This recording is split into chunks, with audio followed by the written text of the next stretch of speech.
மக்கள் அனைவருக்கும் வணக்கம். தெருவுல போற ஒரு தெருநாய்க்கு கூட மரியாதை கொடுப்போம், ஆனா காங்கிரஸ் கட்சிக்கு மரியாதையே கொடுக்க மாட்டோம் அப்படின்னு செருப்பால் அடிக்காத குறையா லெப்ட் அண்ட் ரைட் வாங்கி விட்டாரு நம்ம முதலமைச்சர் மு.க.ஸ்டாலின். இன்னைக்கு முதலமைச்சர் மு.க.ஸ்டாலின் என்ன சொல்லியிருக்காரு அப்படின்னா, தமிழ்நாடு வரலாற்றுல கூட்டணி ஆட்சி என்ற பேச்சுக்கே இடமில்லை. தமிழ்நாட்டை பொறுத்த வரைக்கும் கூட்டணி ஆட்சிலாம் ஒத்து வராதுங்க, இத பத்தி எல்லாம் பேசாதீங்க அப்படின்னு காங்கிரசுக்கு பலர்னு ஒரு அற விட்டுட்டாரு நம்ம ஸ்டாலின். காங்கிரஸ் தான் அவர் நேரடியா சொல்லியிருக்காரு. ஏன்னா காங்கிரஸ் கட்சி தான் தொடர்ச்சியா திமுக கிட்ட போய் எங்களுக்கு ஆட்சி அதிகாரத்துல பங்கு கொடுங்க, நாங்க 140 ஆண்டுகால பழமையான கட்சி, தமிழ்நாட்டை ஆண்ட கட்சி, எங்களுக்கு அதிகாரத்துல பங்கு வேணும். 2006ல அதிகாரத்துல பங்கு கொடுக்காம எங்களை ஏமாத்திட்டீங்க. 2006ல திமுக மைனாரிட்டி தான், அப்படி இருக்கும்பொழுது நாங்க எதுவுமே கேட்காம உங்களுக்கு நாங்க விட்டு கொடுத்தோம். அதனால இந்த முறை 2026ல காங்கிரசுக்கு பங்கு கொடுக்கணும், அதிகாரத்துல பங்கு கொடுக்கணும்னு காங்கிரஸ் தலைமை திமுக கிட்ட கேக்குறாங்க. இதற்கு திமுக தலைமை இப்பதான் பதில் சொல்லியிருக்கு. ஸ்டாலின் இப்பதான் பேசியிருக்காரு. ஆனா இதற்கு முன்னாலேயே திமுகவினுடைய அமைச்சர்கள்ல இருந்து, எம்எல்ஏக்கள்ல இருந்து, மாவட்ட நிர்வாகிகள்ல இருந்து, ஏன் திமுகவினுடைய கூட்டணி கட்சியான சின்ன சின்ன கட்சிகள் வரைக்கும் எல்லாருமே காங்கிரஸ கழிவு ஊத்துனானுங்க.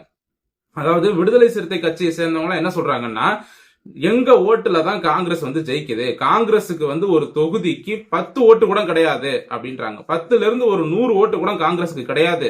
காங்கிரஸ் வெற்றி பெற்றது என்பது முழுக்க முழுக்க திமுகவினுடைய வாக்குகளும் திமுகவினுடைய கூட்டணி கட்சிகளின் வாக்குகளும் வச்சுதான் காங்கிரஸ் ஜெயிச்சிருக்கு. அதனால தமிழ்நாட்டில் இருக்கக்கூடிய காங்கிரஸ் எம்எல்ஏக்கள் அனைவருமே நியாயப்படி அவங்க திமுகவுல தான் சேர்ந்துடணும்.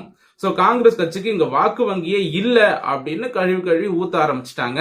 இன்னொரு பக்கம் பாத்தீங்கன்னா, காங்கிரஸ் கட்சியில 4 பேர் இருந்துகிட்டு பாடா படுத்து எடுக்கிறாங்க அப்படின்னு திமுகவை சேர்ந்த முக்கியமான நிர்வாகி சமூக வலைதளத்துல போஸ்டும் போடுறாரு. இப்படி திமுகவில் இருக்கக்கூடிய அமைச்சர்கள்ல இருந்து, எம்எல்ஏக்கள்ல இருந்து, மாவட்ட நிர்வாகிகள்ல இருந்து, அடிமட்ட தொண்டன் வரைக்கும் காங்கிரஸை கழுவி ஊத்துறானே, இப்போவாது இந்த காங்கிரசுக்கு சூடு சொரணை வருமா அப்படிங்கறத நாம கொஞ்சம் பொறுத்து இருந்துதான் பார்க்கணும். ஆனா இந்த காங்கிரஸ்லயே பாத்தீங்கன்னா 2 டீமா பிரிஞ்சு இருக்கிறாங்க அப்படிங்கறத நான் ஆரம்பத்திலேயே சொன்னேன். திமுகவினுடைய அடிவருடியான செல்வ பெருந்தகை இவர் திமுக எங்களை எவ்வளவு அசிங்கப்படுத்தினாலும் நாங்க திமுகவுக்கு அடிமையா தான் இருப்போம் அப்படின்னு இந்த செல்வ பெருந்தகை ஒரு டீமை உருவாக்கி வச்சுக்கிட்டு திமுக கூட்டணி தான் அப்படின்னு தெளிவா இருக்கிறாரு.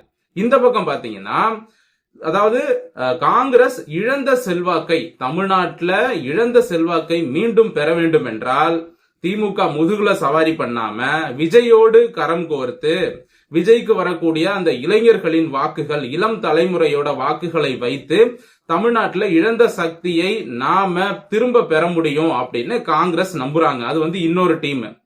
சோ அந்த டீம் என்ன சொல்லுது, ராகுல் காந்தி கிட்ட நாம திமுகவை நம்பினதெல்லாம் போதும், 2006ல நம்மளை ஏமாத்திட்டாங்க, விஜய்க்கு ஒரு மிகப்பெரிய வாக்கு வங்கி இருக்கு, சோ 20ல இருந்து 25% விஜய்க்கு வரும் அப்படின்லாம் அவங்க சொல்லிட்டு இருக்காங்க. ஆனா எவ்வளவு வருங்கிறத தேர்தல் ரிசல்ட் தான் சொல்லும். இருந்தாலும் விஜய்க்கு நிச்சயமா சொல்றோம், ஒரு 10% மேல வாக்கு வங்கி அப்படிங்கிறது இருக்கு. குறைந்தபட்சம் 10% வாக்கு வங்கி கேரண்டியா விஜய்க்கு வந்துரும். அதுக்கு மேல எவ்வளவு வரும் அப்படிங்கிறது தெரியல. சோ விஜய்க்கு ஒரு பெரிய வரவேற்பு தமிழ்நாட்டுல இருக்கிறத நாம பயன்படுத்திக்கணும் அப்படின்னு ராகுல் காந்தி கிட்ட பிரவீன் சக்கரவர்த்தி மாதிரியான ஆட்கள்லாம் சொல்லிட்டு இருக்காங்க. இப்போ திமுகவுக்கும் காங்கிரசுக்கும் பிளவு இல்ல அப்படின்னு இங்க சில பேர் சொல்லிட்டு இருக்காங்க. ஆனா பிளவு இருக்கு என்பதற்கு ஒரு எடுத்துக்காட்டு என்ன தெரியுமா? இதுவரைக்கும் திமுகவும் காங்கிரசும் கூட்டணியை இறுதி செய்யவில்லை, தொகுதி பங்கீட இறுதி செய்யல. 2 சம்பவங்களை வச்சு நாம சொல்லலாம்.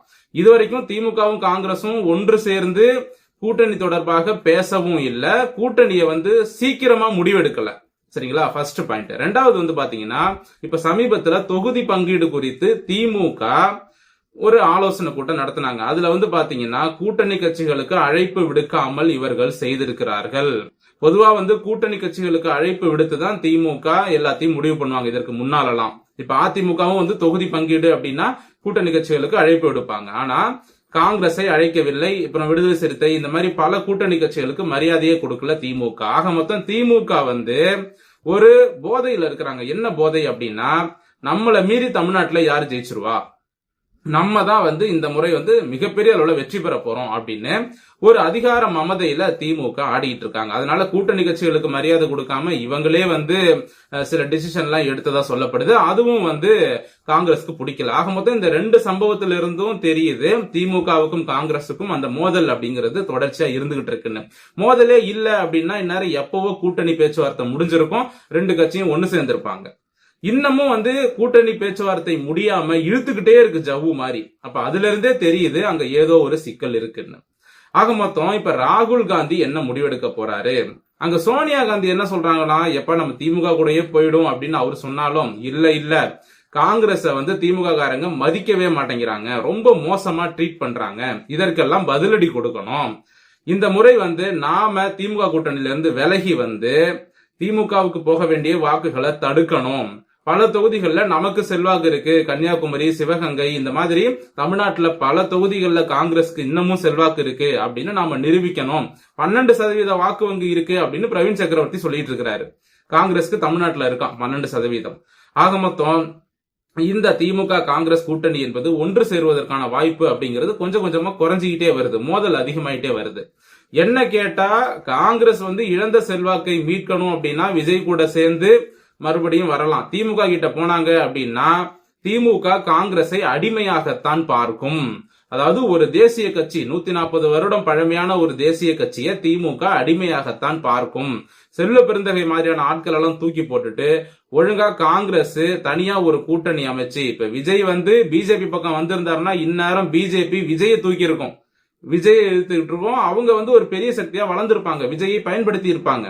ஆனா விஜய் வந்து காங்கிரஸ்க்காக காத்துக்கிட்டு இருக்காரு அப்படிங்கறத காங்கிரஸ் புரிஞ்சுக்கணும். விஜய் வந்து யாருக்குமே கிரீன் சிக்னல் கொடுக்கல. அதிமுக கூப்பிட்டது போகல, பிஜேபி கூப்பிட்டுச்சு போகல, இன்னும் பிற கட்சிகள்லாம் வந்து நம்ம தனியா ஒரு கூட்டணி அமைப்போம்னு சொன்னாங்க, இன்னமும் வந்து விஜய் கிரீன் சிக்னல் கொடுக்கல. ஆனா காங்கிரஸ் தலைமையோட முடிவை எதிர்பார்த்து காத்து கொண்டு இருக்கிறார் விஜய். அவருக்கு காங்கிரஸ் மேல ஒரு விருப்பம் இருக்கு. அப்போ விஜயை காங்கிரஸ் பயன்படுத்தி கொள்ள வேண்டும். தமிழ்நாட்டுல மறுபடியும் ஒரு பெரிய சக்தியாக வருவதற்கு விஜயை யூஸ் பண்ணி, சொல்ல போனா வந்து அடுத்த ஒரு 10 ஆண்டுகள்ல ஆட்சியை பிடிப்பதற்கான வாய்ப்புகளும் விஜயும் காங்கிரஸும் சேர்ந்தாங்கன்னா இருக்கும். ஆனா இங்க பிஜேபி விடுமா அப்படிங்கிறது தான் ஒரு மிகப்பெரிய கேள்வி. ஆட்சியை பிடிப்பாங்களா ஜெயிப்பாங்களா அப்படிங்கிறது இல்ல, அதையும் தாண்டி வாக்கு சதவீதம் என்பது காங்கிரஸுக்கு கூடும். சோ டெல்லி தலைமை என்ன முடிவெடுக்கிறாங்க அப்படிங்கிறது தெரியல. இன்னொரு பக்கம் வந்து பாத்தீங்கன்னா இப்ப ஸ்டாலின் அவர்கள் இன்னைக்கு பேசினாரு பாத்தீங்களா, இவ்வளவு நாளா அமைதியா இருந்துட்டு இன்னைக்கு வந்து கூட்டணிக்கு வாய்ப்பே இல்லை, அதாவது கூட்டணி ஆட்சிக்கு வாய்ப்பே இல்லைன்னு சொல்லியிருக்காரு பாத்தீங்களா. அப்ப ஸ்டாலின் அவர்கள் வந்து அவரா எடுத்த முடிவான்னு கேட்டா கிடையாது, அவரே ஒரு டீம் இயக்குகிறது. அந்த டீம் வந்து ஸ்டாலினுக்கு சில தவறான முடிவுகளை வந்து எழுதி கொடுக்கறாங்களோ, நீங்க இப்படி பேசுங்க அப்படி பேசுங்க, இந்த டிசிஷன் எடுங்க அந்த டிசிஷன் எடுங்கன்னு தவறான வழிகாட்டுதல் செய்யறாங்களோ அப்படிங்கிற ஒரு சந்தேகமும் இருக்கு. நாம திமுகவை நமக்கு பிடிக்காது அப்படிங்கறதையும் தாண்டி அரசியலை கொஞ்சம் ஒதுக்கி வச்சுட்டு பார்த்தோம் அப்படின்னா ஸ்டாலின் அவர்களை ஒரு பொம்மை போல ஒரு டீம் வந்து இயக்கிட்டு இருக்கு. அந்த டீம் யாருங்கிறது நம்ம எல்லாருக்கும் தெரியும், அது சபரீசன் டீம் தான். ஆக மொத்தம் உதயநிதி கைக்கு பவர் போயிடக்கூடாது அப்படின்னு இந்த சபரீசன் டீம் ஒரு பக்கம் வேலை பார்த்துக்கிட்டு இருக்கு.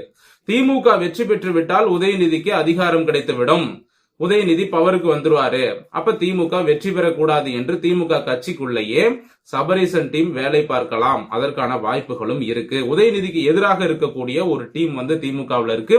அந்த டீம் கூட திமுகவுக்கு சில உள்ளடி வேலைகளை பார்க்கலாம் இந்த தேர்தல்ல. அதனால என்ன பொறுத்த வரைக்கும் 2026 என்பது திமுகவின் இறுதி ஆட்சி அப்படிங்கிறது எனக்கு தெளிவா தெரியுது, அதுல மாற்று கருத்தே கிடையாதுங்க.